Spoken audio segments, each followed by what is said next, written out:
Anybody want to sing? Welcome to my world. Oh, wait, it's on. No, we're not supposed to do that with the microphone on, are we? Okay, good. Wow. Woo! What a deal. We'll promise not to do that again. Don't want to mess up the speakers. Enough about that. Wow. Glad you're here. Glad you're here. I don't have any lively things about my dog getting sprayed by a skunk or anything like that, so but we are taking up a collection at the end. We need a new tombstone for Bill Sherman, so we're sorry. If you didn't get the ridiculous emails, then you don't know what I'm talking about. But if you did, you know exactly what I'm talking about. Oh, I'm glad you're here this evening, and it's a nice evening. Blew you right in. If you were coming from the right direction, if you're coming the wrong direction, it was hard to get here. Glad you're here, though. The sun came out, made it a little nicer evening. Temperature came up just a little bit. It's a good evening. Glad that you're here. Of course, like I said, most of you get the emails. Got the email out today. Not the part about Bill. That's fine. Hopefully we'll get past that one day. Anyway, and also I failed to put one thing in there, but that was that Glenn Baldwin fell again, and she's got some fractures in her spine. Going to see a surgeon tomorrow, I guess. But she's home. She's not in the hospital. She's home. But Larry wanted everybody to keep them in their prayers as she deals with this. Bless her heart. Just, I said, good grief. Anyway, but that's enough said about that. But keep her in mind, as well as others we've got on our prayer list and so forth. It has gotten a little bit shorter than it was for a while. It seemed like we had every other person in the congregation on there for a little while, but it seemed like we're doing a little bit better right now. So let's hang on to that. Don't have an accident. Don't get sick, okay? We're tired of writing that stuff in the bulletin. You got it covered? Okay, good. Anyway, glad that you're each here this evening as we're going to continue our study this evening. And we're down to question or subject 11. I said I put question on there, but subject 11 in our study. And in spite of what some thought, we're not going to sing Joseph and the Technicolor Dreamcoat tonight, okay? We'll just leave that one as it were. You can go home and rent that or something if you want to. But we are going to talk about Joseph this evening. We'll spend a little time with that. We'll begin with a word of prayer this evening. Then we'll get into our study and talk about this, because really the subject of the matter is God's providence at work. And so we'll think about that in just a few moments. Let's first have a word of prayer, and then we'll get into our study. Again, dear Father, we thank you. We thank you for another day of life, the blessings that have come our way, those that we recognize and know are from your hands, and those that we even take for granted. Father, we know that we're given so many blessings each and every day, and each breath that we take, each moment of our lives, and we do realize that life itself and all that is around us is a gift from you. And Father, help us to always recognize how blessed we are. Help us to be aware of where we are and what we are doing. Father, thank you for the times in which we live, and while we may complain about so many things, we are thankful, I believe, for the wonderful blessings that go with the times in which we live as well. And especially we're thankful for being able to be here this evening and to spend this time together. And we do pray that as we think on these things and consider the marvel of your providence for us, that we may come to at least some understanding of how fortunate we are and how much, in a way, that you do for us each and every day. And Father, thank you for that as well. Be with our loved ones who are dealing with struggles. We mentioned especially Larry and Glenn this evening, and there are others who are continuing to deal with ailments and struggles on a regular basis. And we pray that you will bless each of them, help us to be an encouragement to each one, and may we always draw nearer together and in a love that is the way that you would be pleased in us. And we do offer this prayer through Jesus our Savior. And amen. Again, we're going to talk about Joseph and God's providence. About the time I went off to school and hopefully was going to learn how to preach, I wish they'd Don't you wish they'd taught me better? Anyway, I went off to school, and I actually didn't go off to learn to preach, but somewhere in the process got in that direction.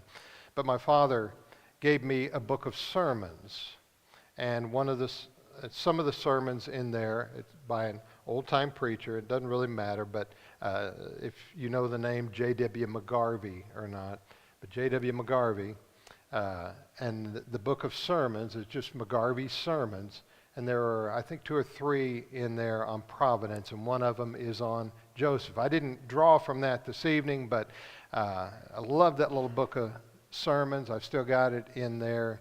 It was originally my dad's, and then he sent it off to school with me. Later, he bought a copy to give to me, and I said, I'd rather have your copy. And he said, well, okay, it's kind of beat up. And I said, yeah, but I'd rather have yours. So I still got that copy of those sermons. Anyway, but there is one in there on Joseph and providence. And so I thought it was interesting when I saw this on there. Now, next week is the last suggestion that was given to me. And it is going to be a quick study of the 7 churches of Asia. We'll cover all the ground that Kyle hasn't and a whole lot more, and correct all the mistakes that he's made thus far. No, I'm just kidding. Just picking on him a little bit. But we will do a quick survey of the statements that are made for the 7 churches of Asia, but in particular how it affects us. But this evening, let's talk about this. And so let's think about the idea of providence before we actually get to Joseph. Let's talk about providence just a little bit so we know what we're talking about. I think we can get to the story of Joseph, and we'll cover that. But if we think about providence, somebody give me a good meaning or definition, some meaning or definition for it.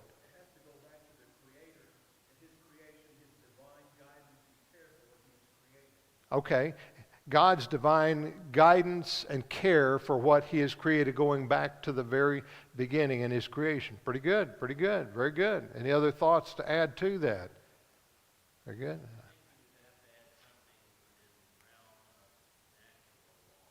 Okay, something within the realm of natural law that he has set in order and made. It goes back into the creation and from the very beginning of time and all. Okay, all right. As we think about prior, yeah?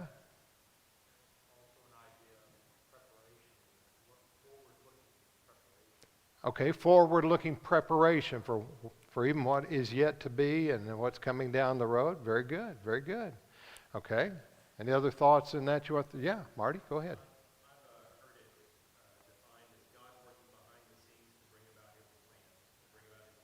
Okay, God working behind the scenes to bring about his plan or his will, and that.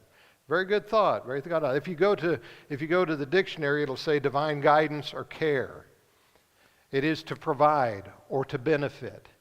Providence is a really broad word, and I think we typically associate it with God or something divine, and many of the definitions tie into that, and that's a pretty good approach to it.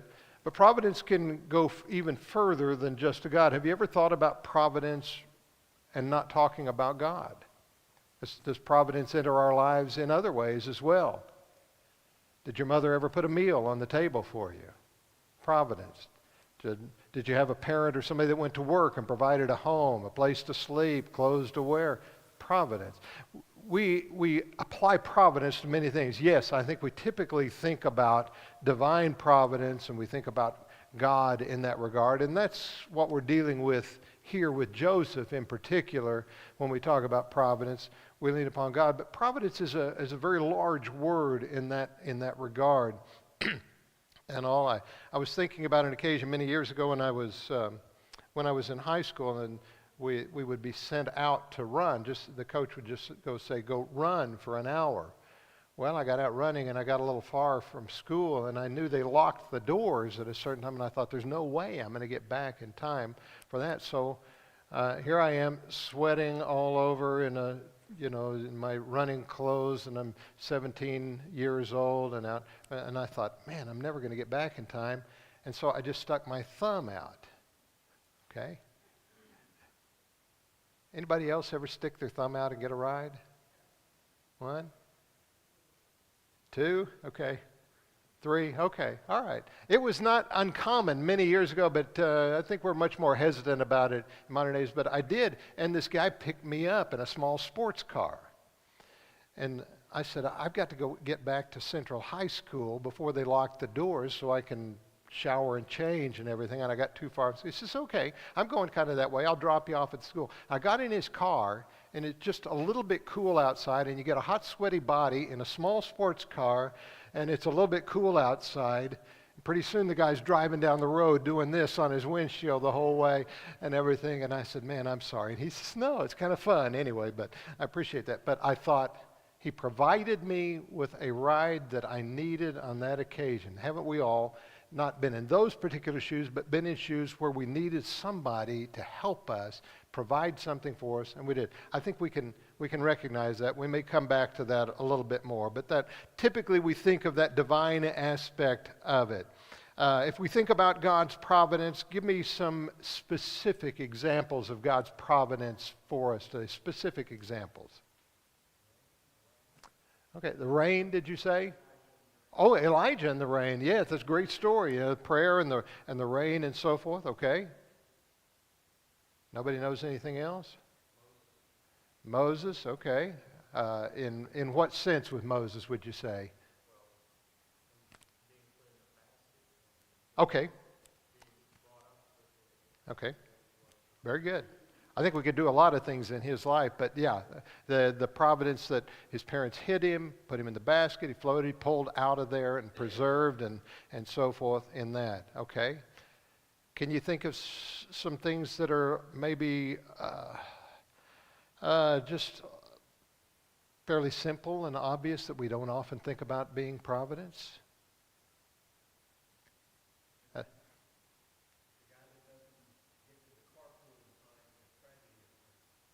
Ooh, wow. Yeah, the idea of, what was the guy's name that didn't get on the plane with Buddy Holly and, who? Waylon Jennings. Waylon Jennings. You know, he was supposed to be on that plane that crashed, and he did not get on the plane. Thank you. I remember that. What was that? Well, let me give you some. What I'm going with this was, how about everything? Everything. How about the air that you breathe?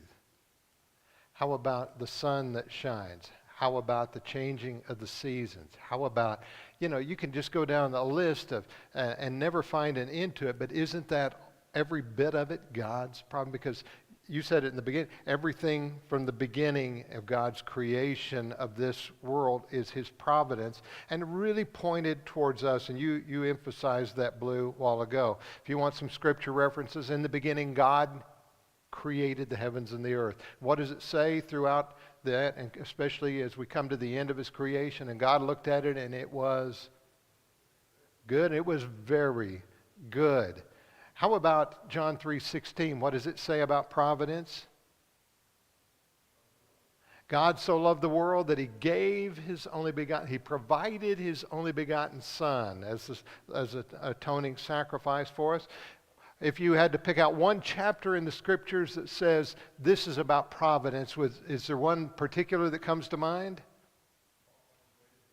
Oh, that's a good one. Paul on his way to Damascus and changing his life. You know what came to my mind? Probably one of the best known passages, chapters in the entire Bible. Psalm 23. The Lord is my shepherd. What is he saying? The Lord provides care for me. Go from the beginning of it to the very end. He puts a table before me in the presence of mine enemies. I will dwell in the house of the Lord forever. Were you raising your hand over there? Yes, sir. What were you going to say? Ecclesiastes 3, verse 11 says, basically, we'll search the end, but we will not ever know the broadness of God. Exactly. But yes, a time for everything. Anyway, let's don't quote that. Okay. Anyway, but this gives us an idea that providence, as I said, is a very broad word, but it applies to specific care.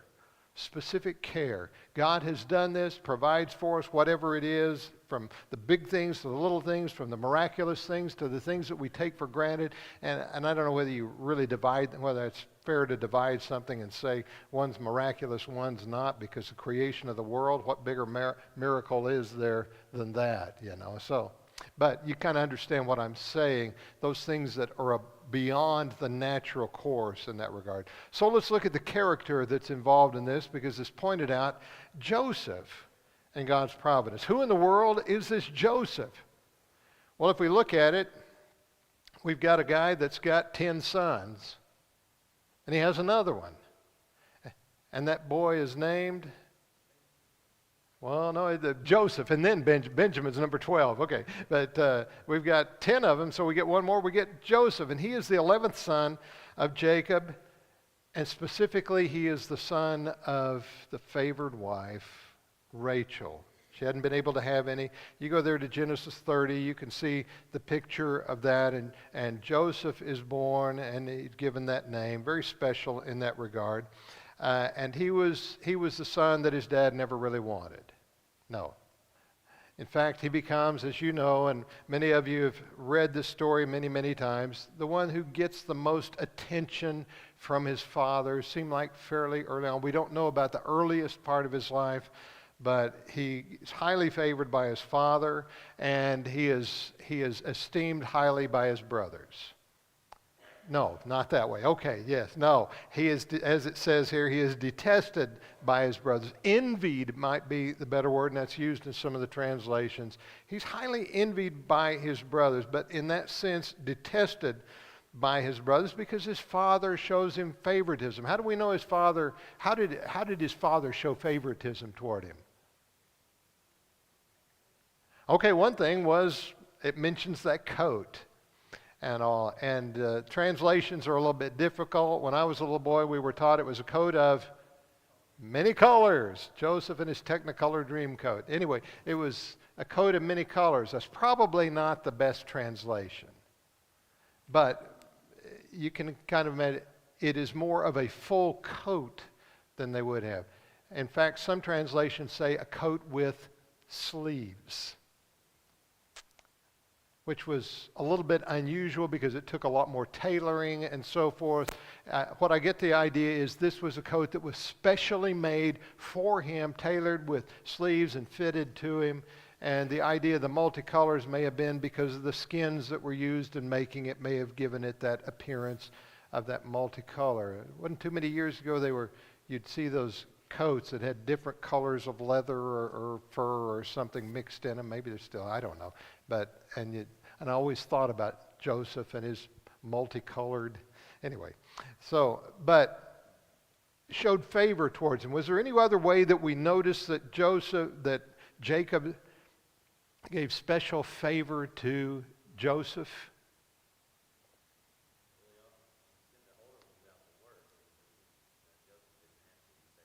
Okay, the others were sent off there taking care of the sheep and all this, and Joseph was kind of kept at home. And in fact, when Jacob wanted to know how the brothers were doing, who'd he send?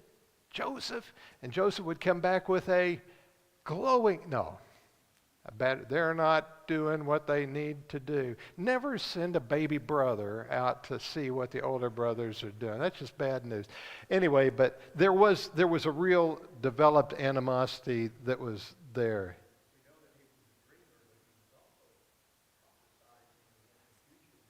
You are right on target. The idea, the dreams that he had, and it tells the story of the dreams and so forth, and in the dreams he becomes the prominent, with the sun, moon, and stars, or the sheaves and so forth, and the brothers just detest it even more. Now, that may seem odd to us when we think about it. He says these are dreams, but you've got to recognize how much credibility they put into dreams. They saw them as visionary, and to such an extent that Jacob even looks at Joseph and says, "Are you saying your mother and I will bow down to you?"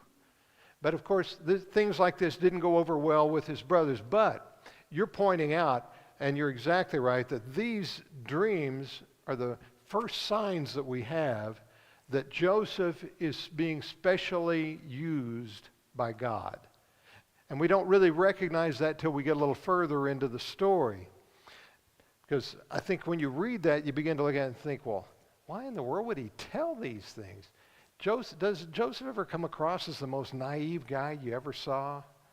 Like, start telling these things, and you think, have you lost your mind, buddy? You got these brothers that are so much older than you, and they can take you out in a minute. And in a sense, they finally do. But we begin to see that in his early life at home. He is despised by his brothers. He's greatly loved by his father, and so forth. Well, I haven't gotten to that yet. I was thinking about the dreams and visions. Is the only son in whom we see those things. But the thought struck me in looking at this and preparing for this, maybe reminiscent when his father hears about this. Who else in the family has had a dream such as this? Jacob. Remember the ladder and so forth to heaven? And that's right. Jacob has dealt with some supernatural circumstances and divine guidance in those things. In fact, his name being changed to Israel and so forth is all tied in to that. And so you got to wonder, when Jacob hears this, is he saying, okay, I recognize God at work in this, in that regard. So there may be some of that in there. So it's a very special time. Okay, so we look at his life and God's providence at work. And here's his early life at home, despised by his brothers. They're jealous of him. As you point out, they're having to do things he's not having to take care of, getting special treatment. His dreams, as we mentioned, chapter 37, the dreams, he tells them there and tells them about that, the sheaves and the bowing down, the sun, moon, and stars, and the bowing down to him, and so forth. And so this, of course, heightens that animosity. And as you know the story, you may well know the story. Of course, he goes to see about his brothers, and they end up selling him into slavery, basically, selling him and pretending that he has been killed. And so that's where we are at that point. Question, thought, I'm just kind of running through his life story and these things real quick. Then he has this time as a slave. So here he is. Joseph is sold into slavery. We've got these Midianites or Ishmaelites. The Ishmaelite word gives them a little bit of connection. They're actually relatives in that regard because we're talking about Ishmael. But sold to these Midianites, which is where they're from, who then take him to Egypt and ultimately sell him. And so he's sold to this high official in Egypt and so forth, Potiphar, and he becomes a slave. Now put yourself in Joseph's shoes for a moment. Would you see yourself as blessed by God? I don't think any of us would look at this and think, I see my life as being blessed and guided by God. Don't you know that he had to have some sense of feeling lost? I'm cast out. My family's not here. Maybe he thought they were going to come and get him. But how does Joseph handle that? How does he handle every bit of this? How does he handle at Potiphar's house? He builds his trust. He works himself. He just takes on the job, begins to do his very best within his circumstances, becomes the trusted servant. He's in charge of the whole household. Potiphar doesn't even check about it. Of course, they have the problem with his wife, which leads to the next segment in this, but that wasn't Joseph's fault. He couldn't help it if he was good looking. You know, those of us that are really good looking, we have a hard time. Oh, sorry. But here's this good-looking young man, and the wife makes advances at him. He won't have anything to do with that. And next thing you know, he's in prison. He's in prison. Of course, some have said he must have still had favor from Potiphar in a way, or he wouldn't have been put in prison. He would have been dead. So maybe there's, that's speculation, but I think it's fitting with that. But he's falsely accused, put in prison. What happens to him in prison? Now realize, his brothers disfavor him. They sell him. He's again sold further down the line, sold to Potiphar. Potiphar then takes him and puts him in prison. How much lower can his life get? You'd think that's about as far as a fellow can sink. What does James say? Count it all joy, brethren, when you fall into various trials. You think, I know it's a little bit different situation, but do you think that Joseph is saying, thank you, Lord, for getting me in this prison? I don't think so. And I'm being a bit facetious in that regard. But here he is, and he becomes a prisoner. He's put in prison, so what does he do? Same thing he did in Potiphar's household. He becomes the most trusted person. He's intelligent, he's bright, he's capable in that regard, and he becomes the head prisoner, the trustee, the head keeper, just kind of puts everybody under Joseph's charge. And it is there again that we recognize the interpretation of dreams. We don't have anything between the dreams that he had and this point at which he interprets the dreams of the butler or the cupbearer and the baker in this. And of course, opposite interpretations of those dreams that are there. But this is where he shows the ability to interpret dreams. And you remember what he said to the butler, the cupbearer. He said, when you're restored to your position, what does he want him to do? Don't forget me. Remember me to the king. Remember me to Pharaoh. You know, I'd like to get out of here. In other words, I'd like to get out of here. So time passes. What, 2 years? Time passes, and the butler doesn't say a word. Of course, if you've just been let out of prison, you may not want to kind of upset the apple cart business with that. But anyway, he kind of lets it go. Doesn't say anything about it until Pharaoh's dreams. Pharaoh has his dreams, you know, that prepare for the coming plenty and then famine that follow after, but they don't know about it. There's nobody that seems to be able to understand that. And so that's when the cupbearer remembers, and he says, there's a fellow that interpreted the dreams, and they came out exactly as he said, both mine and the baker. He says, when we found his favor in your sight and you put us away for a while, then this fellow interpreted our dreams, and it came out exactly as he said. What does Pharaoh say? Oh, he's just a prisoner down there. Let's go get him. Go get him. They get him cleaned up, shaved up, and dressed up, and bring him to Pharaoh. Pharaoh says, I understand that you can interpret dreams. How does Joseph respond to that? It's God.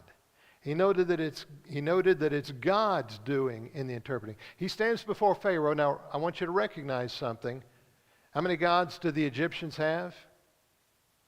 A bunch. A bunch. They've got a bunch. And you can read about some of their religion if you want to. A lot of interesting things that are in that. But he stands before and says, no, it's God that does it. The thing that I notice is that Pharaoh doesn't say to him, which God are you talking about? But he wants to hear about the interpretation of his dreams.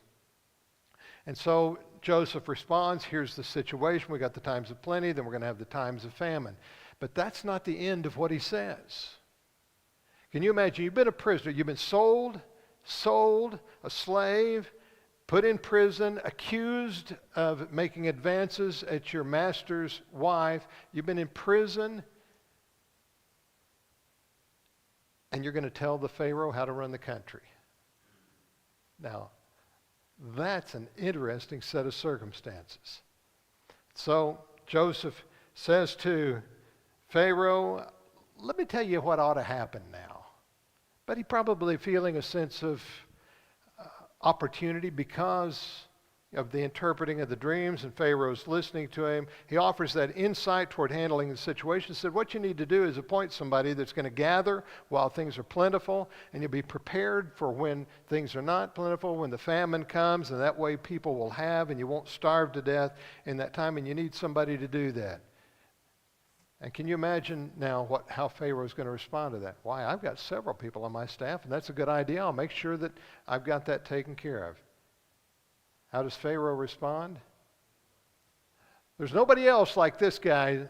Let's put you in charge of this, and you'll be in charge of everything in the country except me. Can you imagine that?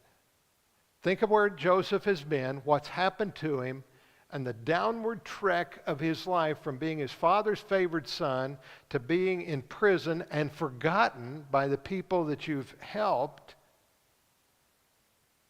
And then suddenly, you're the second most powerful man probably in the world at that time. That's how you define providence. when you think about it. That's how you define providence. But that's not the end of it. He interprets all the dreams, he puts it into play, and then the famine comes, and what do? We go back to his family. They're hungry. They need some things they don't have. They've got some things, but they don't have some of the things they need. They need the grain. They need to go to Egypt for it. They go to it in the process of things. Of course, he keeps his brother Simeon and all, sends the others back. They finally come back, and they do bring Benjamin with them this time, and all the process they go through. And finally, what does he say to them? I'm Joseph. When they finally realize he's telling the truth, when he finally realize that he's telling the truth, how do they feel? Scared. What does he tell them? You meant it for evil, but God used it for good. That's exactly what he does. In order to get his family there, God speaks to Jacob and says, you go down to Egypt, don't worry about it. Joseph's already said, I'll take care of you. I'll make sure you're fed. Everything will be good for you. One more thing comes up. Jacob lives out the finality of his life, blesses and so forth his sons. He dies. How do his brothers feel again? Scared. Now that Dad's gone, now that our father is gone, I shouldn't be that slight about it. Now that our father's gone, Joseph may feel free to do us in. What does Joseph say to them? No. Again, they didn't know what they were doing in terms of opportunity. They meant to do something evil, as he has told them. But he says, it's God that's done all this and brought us to where we are to preserve your life and take care of this. That's the way it is. Just the only thing is, I just want you to make sure when we return, you take my bones with you when you go. But that's the point, that we truly recognize that I think at those 2 to 3 points, one, when he interprets Nebuchadnezzar's dream. Secondly, when he reveals himself to his brothers. And finally, after his father's death, he realizes he has been the hand of God. Now, he may have known it along, but those statements bring out that he knew that it was God's providence that brought them to this point. So that's part of what makes this story such a great story. It's a lengthy narrative. It's a great story. We tell it to our children in Sunday school classes over, but it's a great story, and he sees the providence. Here we go on that trajectory downward. You think nothing good's happening, and then God puts it into place.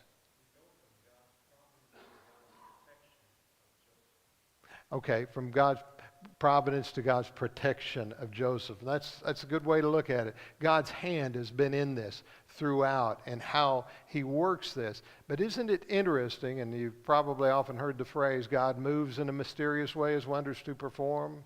He plants his footstep in the sea and rides upon the storm. Anyway, that's how the song goes. But the mysterious or wonderful ways of God are not always according to our thing. We think, well, from birth he ought to just be the guy.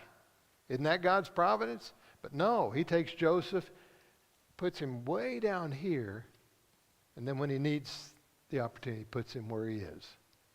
But don't discount Joseph's participation throughout. I don't want you to discount Joseph's participation throughout. Regardless of God's providence, man can still mess up with bad choices the opportunities that are ours. I think it was Mordecai when he spoke to Esther, you remember, and he said, who knows but what you were born to the kingdom for this particular, such a time as this. He said, but if you don't do this, I have no doubt God will find a way to accomplish this. That's not his exact words. That's pretty much what he says to her. But if you don't do it, you're going to probably die as a result of this. But when the opportunity is there, providence provides you the ability to put yourself to good use. Jesus tells a lot of stories along that line that tie into giving it your best and God's blessings being within those. Okay? So that kind of gives us Joseph's story. Oh, I forgot to jump forward anyway. Why didn't somebody remind me? Josh, why didn't you do that and go forward? Anyway, I got to go in and I forgot my place. Okay. You didn't need to see all that. It's on the paper anyway. That brings us down to the questions at hand. I'm going to throw a few questions out. We've got a few moments here, and that gets down to the idea of providence. We see it at work in Joseph's life, and now we're going to look at ourselves. But maybe somebody, if you had something to throw in or question you wanted to throw in before that, I'm glad to address those rather than mine. Mine are better, but no. Nobody's, okay. Yeah, Larry, go ahead. Okay. Good.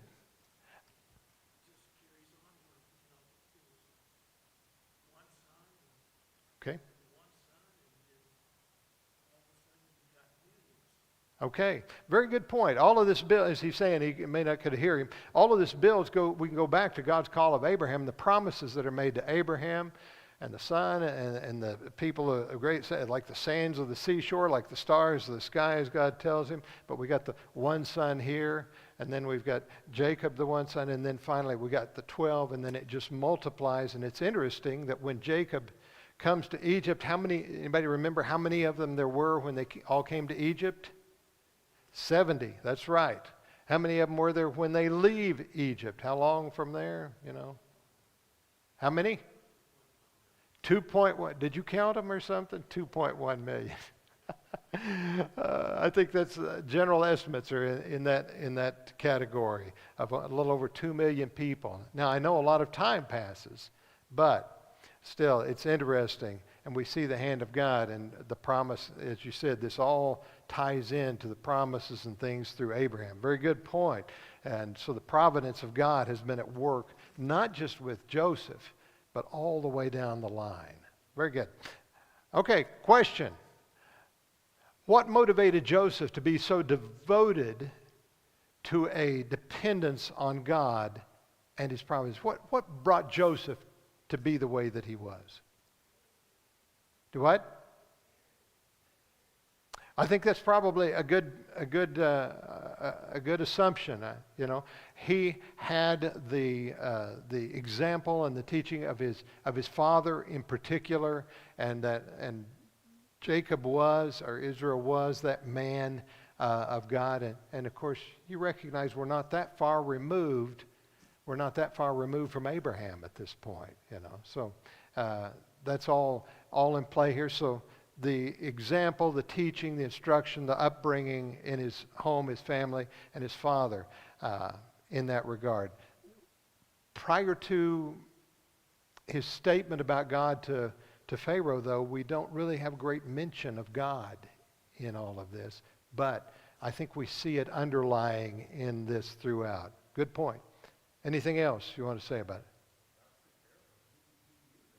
Okay. Okay. He could see, even as bad as his trials were, he could see God with him and God's preservation of his life. Don't you know that he had to think his life was preserved? And maybe there was a wonder, what does God have in store for me as my life is preserved? I don't know exactly what his thoughts were. I wasn't there. Yes, sir. Okay.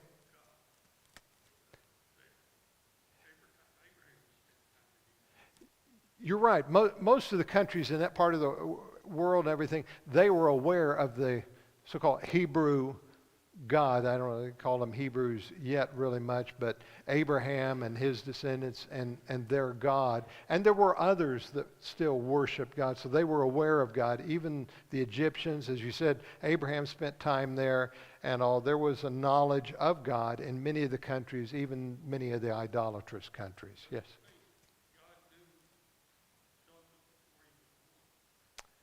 Oh, yes. Yes. I think, and I think it goes back to what Larry was saying. God had his plan and was going to use, and Joseph was a part of his plan throughout. Yeah, and Joseph was a willing participant in that. Now, how much he knew or what he saw, it's hard to say. We don't have enough information to draw that out. But evidently, he felt tied to this conduct and this character that he saw of God in his life and with his father and so forth. So I think that's an excellent thought. Anything else you want to throw in there about this? Okay. Okay. Oh, I'm sorry. I didn't mean to hit that. That was an accident. All right. Question number 2 says, considering the negative events of his life, as I said, all these downward tracks, why do you think he would continue? Why didn't he give up? What kept him from giving up on when you're sold by your brothers, cast out, sold as a slave, nobody ever comes and gets you. What kept him? I mean, wouldn't you want to just give up? And when he saw his brothers again, why didn't he just cut off their heads? Are you you guys causing trouble back there? I don't know. No. I don't know. Thoughts? No. What? Faith? You think it was just truly his trust in God? Okay.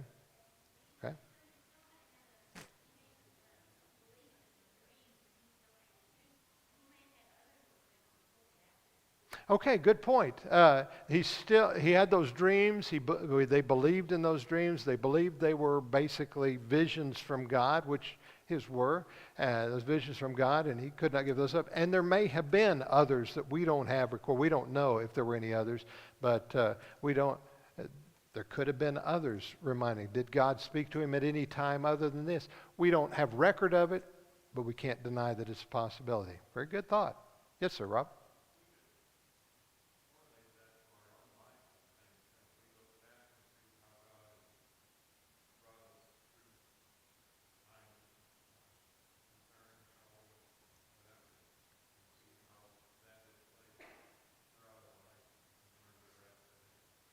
Okay, if you track your life and you look at it, even seeing the low points and everything else, I think we can see, if we're willing, we can see the things that have brought us to where we are and so forth.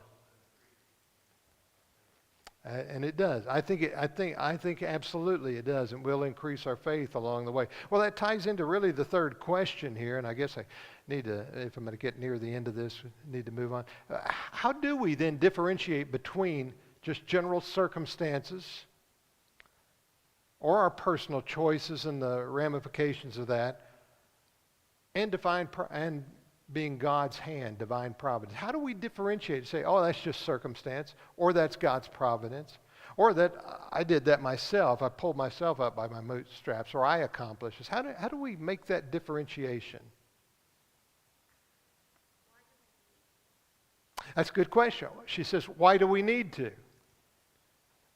Is there a need to? Do what? Okay, that's a good question. How could it have happened without God?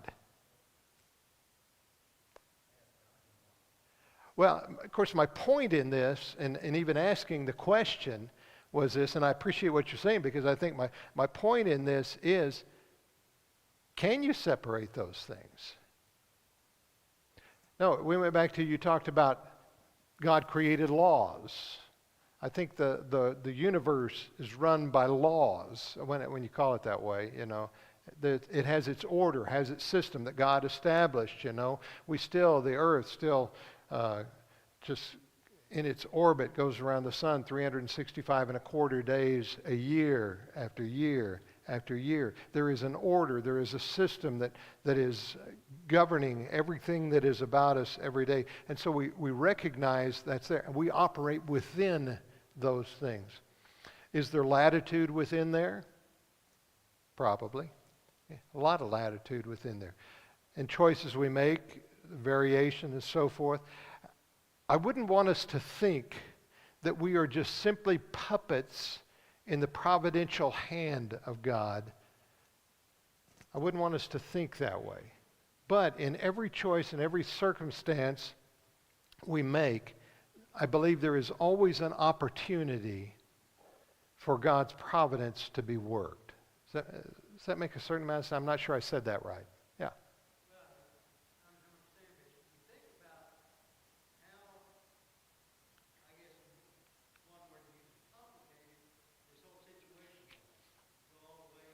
Yes.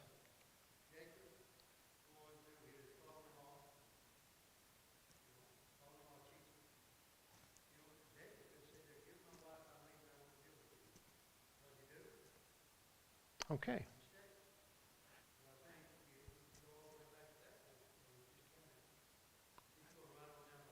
Well, that's a good point. That's a good point. And I think you're right on track. And that goes back to what Sue was saying a while ago with the idea of recognizing from his parental experience, from his father, Jacob, what he dealt with. And you're right. Why didn't he just say to Laban, I've had enough of this business. You give me my wife or, whatever. I don't know. But he saw something in that character that was there. And I think that's a good point. But again, and I go back to what Nancy's saying, why would we want to separate these things? They are all a part of one another. And I think that's exactly the case. Rather than us thinking, okay, everything's up to my choice. No, that's not exactly right and everything. I do know, and as I say quite often, I say you can choose anything you want, but you got to deal with the circumstances of your choice. Good, bad, or indifferent. You got to deal with the circumstances, not circumstances, consequences. Thank you. Getting wrong names, wrong words today. Consequences of your choice. All right, very quickly. What would you consider to be the most prevalent or recognizable element of God's providence at this time, in this age today? I mean, we can see the interpretation of dreams and so forth in Joseph. What would you think is the most prevalent or recognizable element of God's providence in this age? His Word. Okay. The continuation of His Word. What'd you say? The continuing beauty of His creation from the beginning of time even to the present. I think that's good. I think His enduring Word, what Peter and Isaiah carry out. These other things come and go. Flower fades, grass withers. But the Word of the Lord endures forever. The church. I don't think you can really grab this unless you see God's plan that comes about in the church. J.D. Bales says Acts chapter 2 is the hub of the Bible, that point at which we transition from the old to the new, and people begin to grab hold of that and become a part of that glorious vision of God. Okay, what is the best way then to see the providence of God? What is the best way to see providence at all? Trick question. Look for it. How? Okay. That's right. That's very good. Generally, we don't see providence in prospect. We see providence in retrospect. And that's when we see it best. And that's when you recognize God's hand at work, is generally after the fact. Generally speaking. Okay. Anyway, thank you very much. Next week we'll take a quick look at those 7 churches of Asia, and I think it'll be interesting, and we'll see if we can't draw some good lessons for ourselves. But thank you very much. Very good conversation this evening and all. Okay.